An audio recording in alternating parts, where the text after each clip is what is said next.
एक डोनट का सूरज से क्या रिश्ता है, एक ब्लो पाइप का भट्टी से क्या संबंध है, और 22 मई 2025 को क्या हुआ था। इंस्टीट्यूट में वाकई एक बहुत रोमांचक दिन। ये जबरदस्त था।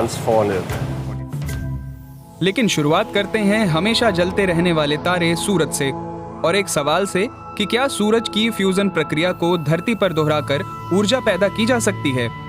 वैज्ञानिक दशकों से ये कोशिश करते आ रहे हैं और बार बार नाकाम होते रहे हैं।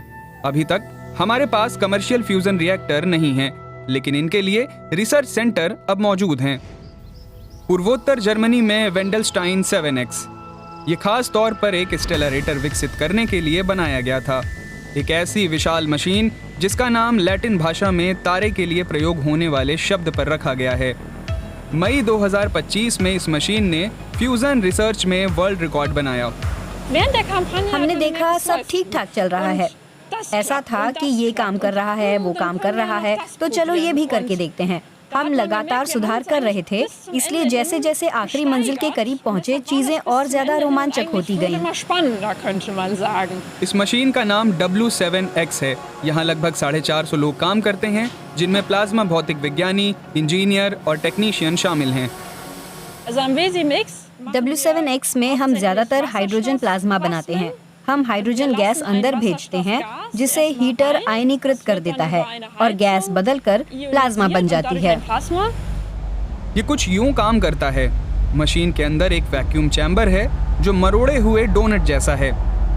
अमूमन बहुत थोड़ी सी हाइड्रोजन गैस एक वॉल्व के जरिए अंदर जाती है और उसे बहुत ज्यादा तापमान तक गर्म किया जाता है। उसके बाद माइक्रोवेव हाइड्रोजन के परमाणुओं पर पड़ती हैं, उन्हें आयनीकृत कर देती हैं और गैस बदलकर प्लाज्मा बन जाती है, जिसे करोड़ों डिग्री सेल्सियस तक गर्म किया जाता है। और फिर ये प्लाज्मा डिस्चार्ज रिकॉर्ड तोड़ 43 सेकंड तक इन तापमानों पर कायम रहा। इससे ये लैब दुनिया के दूसरे बड़े रिसर्च सेंटरों से आगे निकल गई। जो बात इसे ज्यादा रोमांचक बनाती है वो ये है कि हमें 43 सेकंड को 100, 200, यहाँ तक कि 500 सेकंड तक बढ़ाने में कोई बड़ी परेशानी नहीं आ रही। तो ये वाकई एक बड़ी कामयाबी है। इस कामयाब कोशिश की बुनियाद एक नए तरीके पर थी। वॉल्व के जरिए हाइड्रोजन गैस पहुंचाने की जगह रिसर्चरों ने जमी हुई हाइड्रोजन पैलेट इस्तेमाल की। इन पैलेट को एक तरह की ब्लो पाइप से अंदर फेंका जाता है।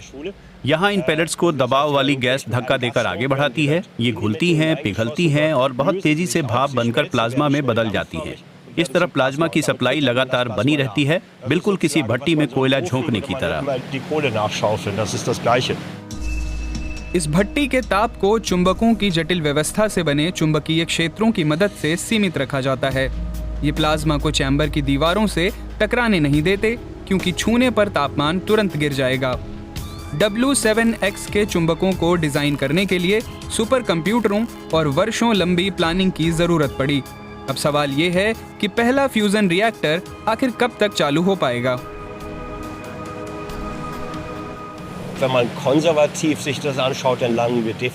कुछ संकुचित अनुमान बताते हैं कि सदी के दूसरे हिस्से में कभी 2060 या 2070 के आसपास। लेकिन अटकलबाजी बेकार है, क्योंकि हम बहुत बोल्ड और आम तरीकों से हटकर भी रास्ता चुन सकते हैं। इस समय दुनिया में करीब 50 फ्यूजन स्टार्टअप हैं जो अलग अलग तरीके आजमा रहे हैं।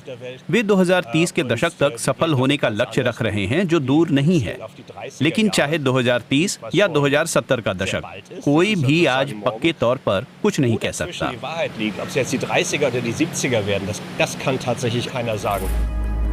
फिलहाल स्टेलरेटर की मरम्मत चल रही है और अगले कुछ महीनों में इसमें कई अपग्रेड किए जाएंगे। उसके बाद W7X फिर आएगी नए रिकॉर्ड बनाने के लिए।